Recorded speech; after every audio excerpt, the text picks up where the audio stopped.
The Origins of Life, Chi Creation, Part 23. Now, these plants, we call the elephant ear plant. We had some in the exploring video, the first video of all the series. So War on Nature exploring. So we explored the potential for giant trees in terms of like looking for examples of what we have today. Like, people say, if giant trees existed, then giant leaves would have existed. And we've got these examples here. So, and flowers and all these kind of things and stuff like. But in terms of like, trying to visualize or understand the old forest, what it used to be like, and it's gonna like back then, like the atmospheric conditions which were created probably from the forest, kind of sustained itself to such a state that it could create gigantic life. And also the potential for that spiritual energy to come through. It might have been like I mentioned, like you imagine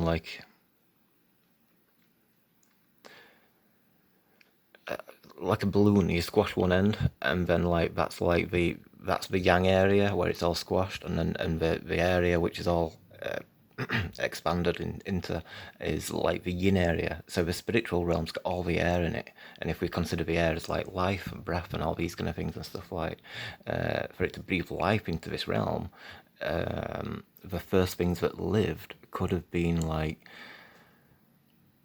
big chunks of that air.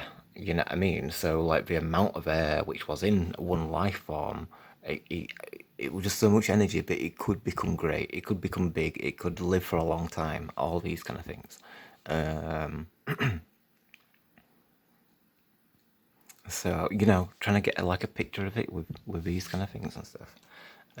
There's a lot of thoughts in my head about how vastly the trees would have grown, or not just the trees, foliage in general and stuff like it depends how fast that grows. So it's like if you found a comfortable spot to sit there, you fell asleep, and then by the time you woke up, it might have grown so that it's trapped and pinned you, and you can't get out.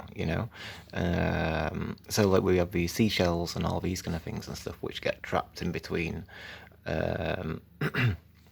On top of mountains, in between rocks, all these kind of things and stuff like. So if a tree's grown around it, then that's why it's embedded within there and such. So there can seem to be like an abundance of colours that are coming. I think we've been like sent in to like a flower show. The same with the butterfly plants as well. Because I look at them, it's like it's difficult to say, are these real? You know what I mean, and stuff like. But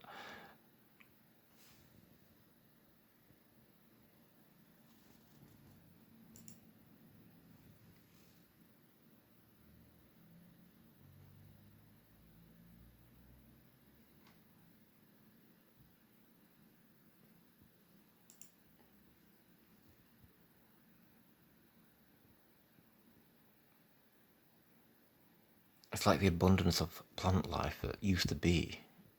Maybe some of them aren't even here anymore and stuff. I imagine it would have been the forest would have been massively abundant with it. It'd be difficult to walk around and stuff, like that kind of thing. To find some flat area, or you know what I mean, as much as a small pathway.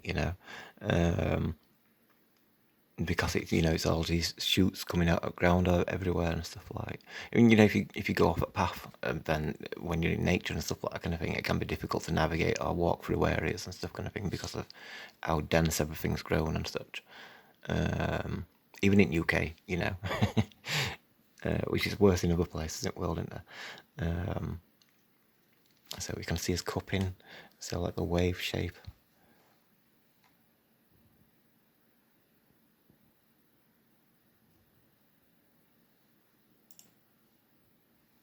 It's a big there as well.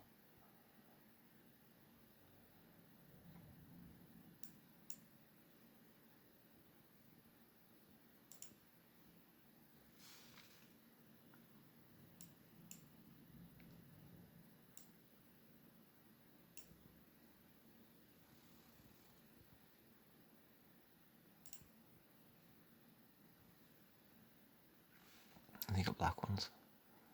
The sunset at night time.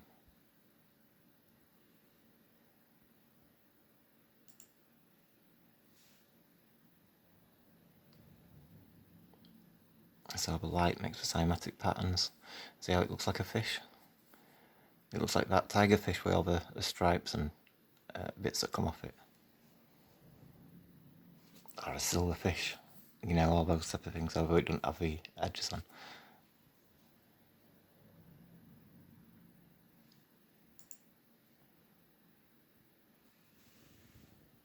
Get your heart shape in the middle.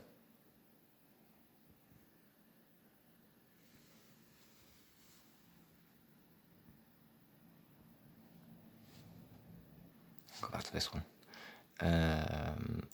It's an upside down. And then you can see the patterns. So it's like inside the snail, the turtle shell. And it's got this spine, and then it's got its ribs that come out and stuff like that type of thing. There's other creatures as well, because it's like got the arms there, or whatever part of the anatomy that can relate to and stuff.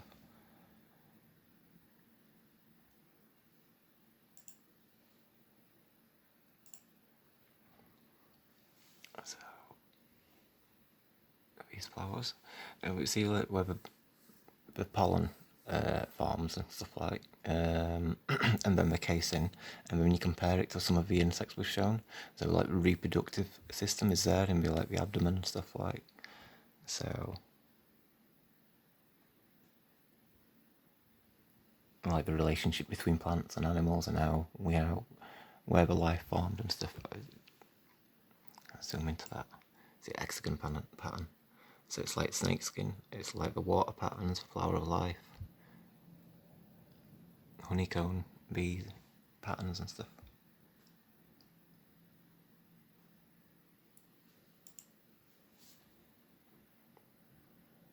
Let's get out of them again there. The wave shapes overlapping. It's like an eye. It's like, you know, the repeated pattern that we find in anatomy and stuff.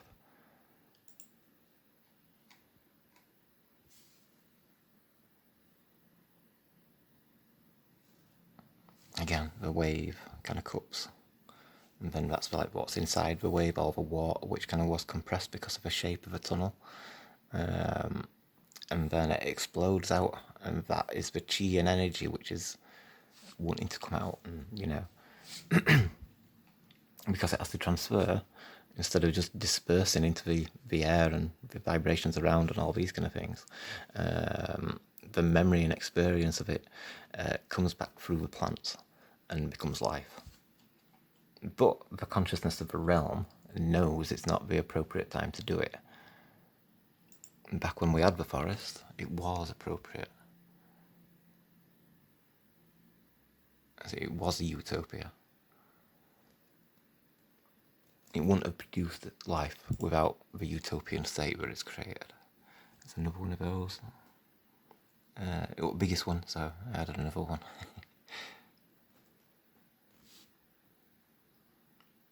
So again, for giant leaves, you know, like people say about, like, you know, where are all the giant leaves if giant trees existed and stuff like. Well, what happens to these leaves? You know,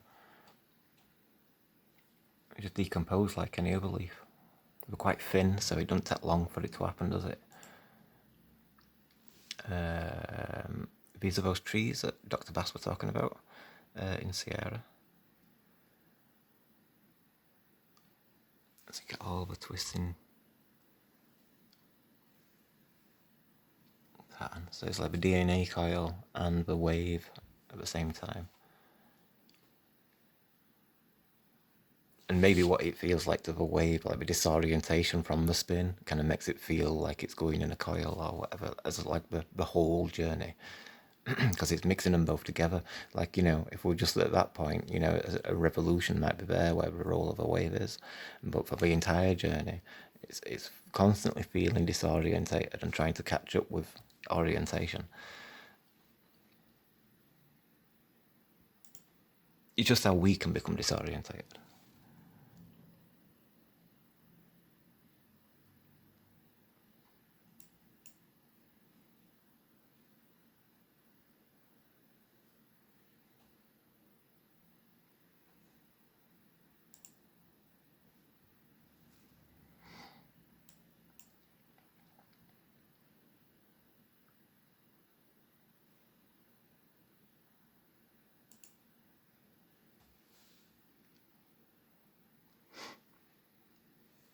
So yeah, we see like our water flows and rolls around and stuff like.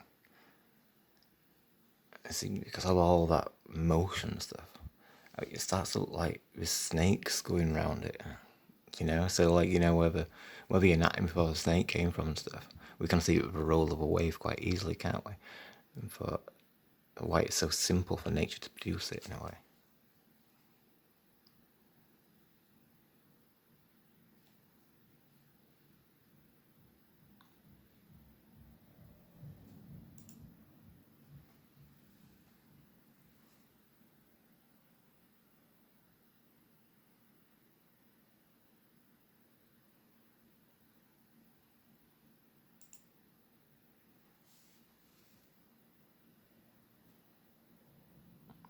Ah, yeah. So it's another one of those trees in Sierra, I think. You got your lines going that way, your lines going that way. Which again, like to like part of the ocean is understanding orientation for bringing into life and stuff. A tree needs orientation so it can grow properly, grow and balance at the same time. Longitude and latitude in that kind of sense as well. And so it's a representation of a plane in that kind of way. And as we were saying about a realm, it contracting and expanding, so that's why the moon changes size, and that's also why the sun had changed size as well. I've not really thought about it. It's gonna it's gonna occur to me. It's gonna sometimes the sun does look further away. You know what I mean? Just from experience and stuff like. So apparently it does. So I did consider maybe it takes a year and that only takes a month, or there might be a little bit of a difference in that kind of sense. It depends where the sun is in relationship to the moon in the cycle of it all when it does its thing. The torus field, its expansion and contraction and stuff. So like that, we're creating an energy ball with both hands again.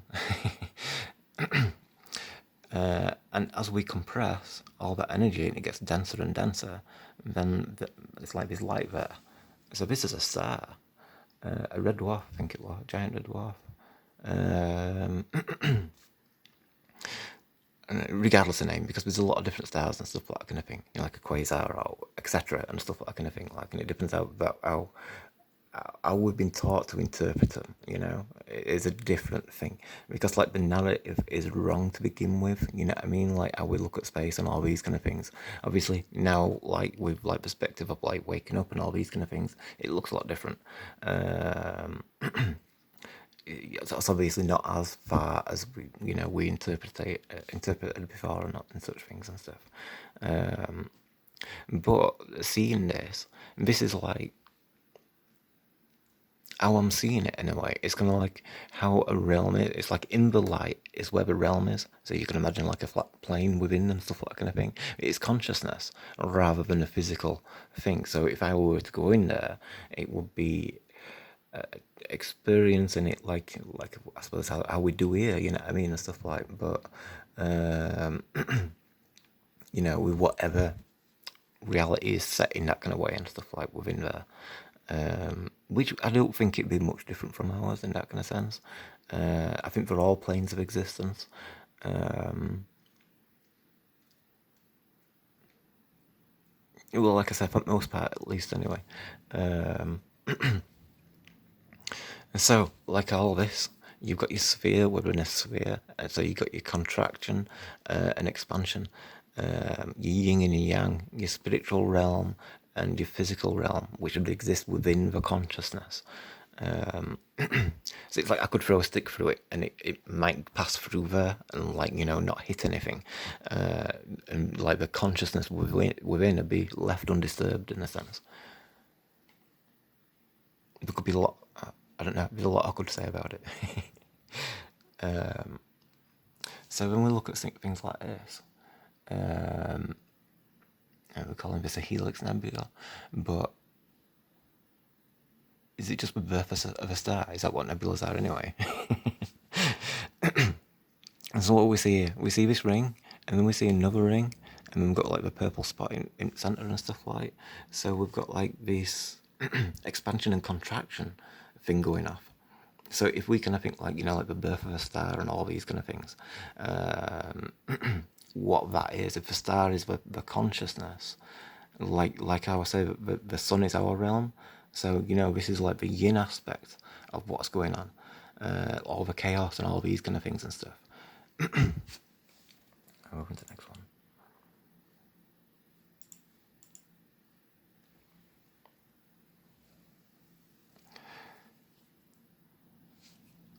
As if it's like a point of light within there. It looks like that's, you know, that's in there, not like a background light and stuff like that, like the other ones potentially are and stuff like. So as it's expanding and contracting, it's making the energy more and more dense within it, and so it's able to create that energy. You know what I mean? That spark of light and life and consciousness.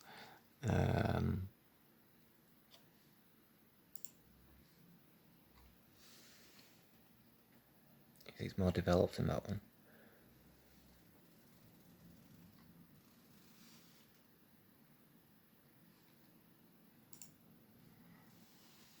But still, it's like waves of consciousness in a sense. You know, like the ocean waves and stuff. I mean, you know, it looks like fire as well. It's kind of like that spiritual energy, like when we're making chi and stuff like that kind of thing. It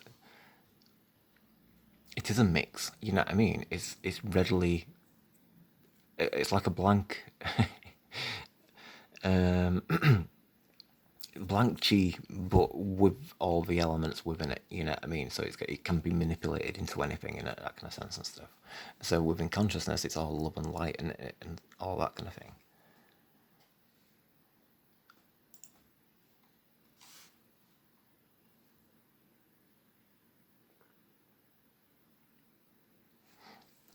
So you see a ring, another ring. If these are constantly expanding and contracting, I mean, there might be a thing about time, like our perception of time, when we look up there and all these kind of things, and we try and see, you know, it might be an entire lifetime, but it's in this position. You know what I mean? It may be 1,000 years later, and maybe, you know, you'd be able to find proof that they are actually doing this contracting and expanding and stuff. I mean, it does look like it with the kind of patterns and all these kind of things. It's again like ocean waves.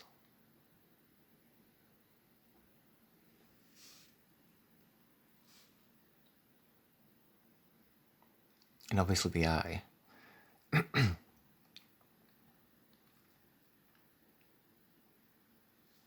then, like, you know, the point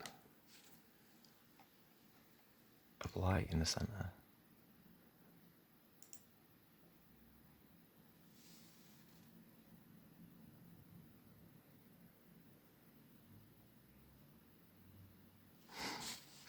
Like water in that kind of sense. Like I say, it's not specifically water. It's just that the energy is moving in that kind of way. That it's so much been put into it already. It's like if I'm going to create an energy ball, if I were like God, then my energy balls probably would eventually become like this. You know what I mean? It's just a matter of time and putting the energy and making it more and more dense in that kind of way. Like they say that Earth is the densest realm, so it makes sense that this is the heart of creation. You know, the center of creation in that way and stuff like so. You know, these look like they're still developing. These look like they've not even created the reality as such. There's no light in there, all that kind of thing.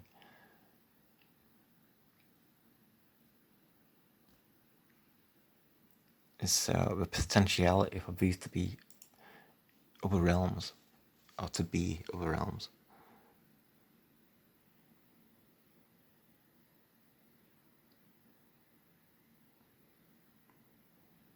And so if this is just one star, and that were consciousness, and the night sky looked like ours and it had like a Milky Way, then maybe that's what this is. You know what I mean? Rather than saying that we live in a galaxy.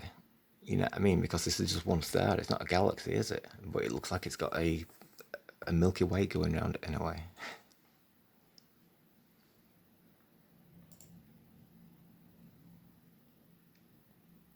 It's more of a spiral shape. It's like two rings in a way. And quite often you see that two ringed nebula type situation and stuff. But with the spiral, it makes it more like the tunnel, the tunnel of a wave. So when the wave finds those patterns, it's like, this is why it's important. This is why the energy ball is important in terms of like expanding and contraction of the sphere within a sphere. Like pregnancy, in that kind of sense as well. So I did want to address this, like when they take the photos of the sky and all these kind of things.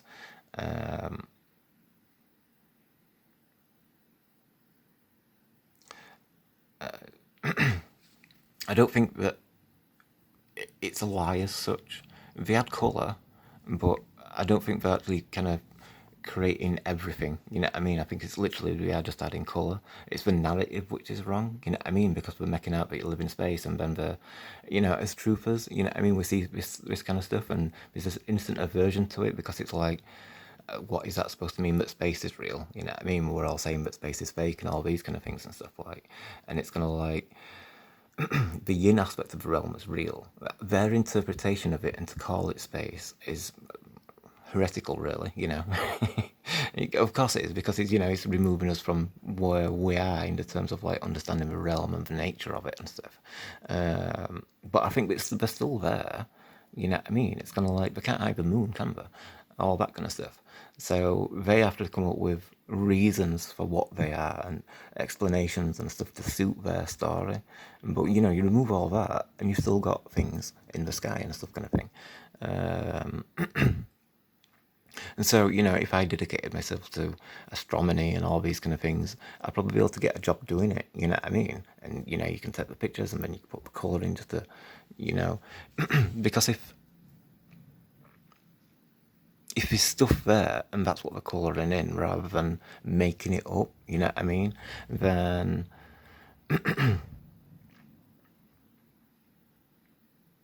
it's there, isn't it?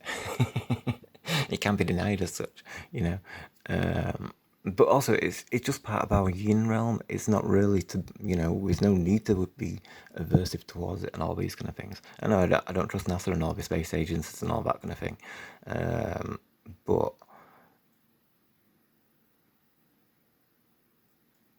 we can see the resemblance to how it fits in with the origins of life in that kind of sense, like the eye symbolism and all these kind of things.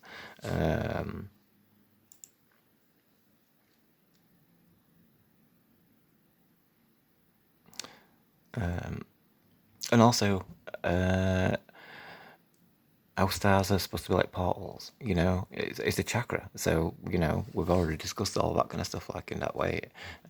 So that's also what it's like in a way. It's like that. Obviously, it's a portal into its own realm. So if I went into there, then I'm going to experience that realm's frequency and reality and all these kind of things. You got your point of light and air and stuff like that. And I've said it for years on panels and stuff like that kind of thing. How stars are frequencies that that's how we astral project is to match that frequency. So the idea of space travel and all these kind of things, you know what I mean? It's just a narrative to suit their story and stuff. But these other places, other realms of existence, astral projection, that's 100% confirmed. You know what I mean? In terms of my experience, I know in the scientific community it might not be, but they don't walk the path. You know what I mean? They're trying to use an instrument to find something which is it's not of that material. You know what I mean? So, like I said, it's like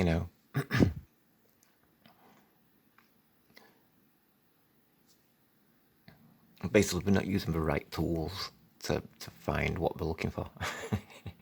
I suppose they are getting, as science develops and technology or whatever and stuff like that, but it's not really the path. I kind of think the intuitive path is like the new intelligence.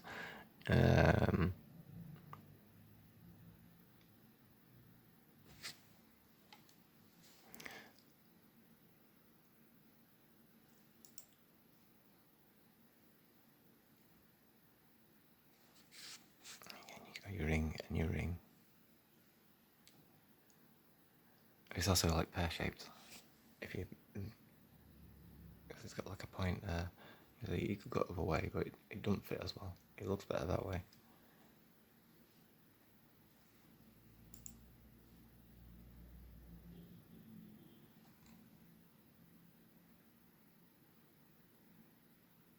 It's almost like looking onto the ocean, like through a window. I don't think it is as such, but it might be like the colour of the realm, you know what I mean? Like elements of that. Maybe, maybe not, you know. There's a contrast in there. But it does look like a window, though. I said that one was green and purple.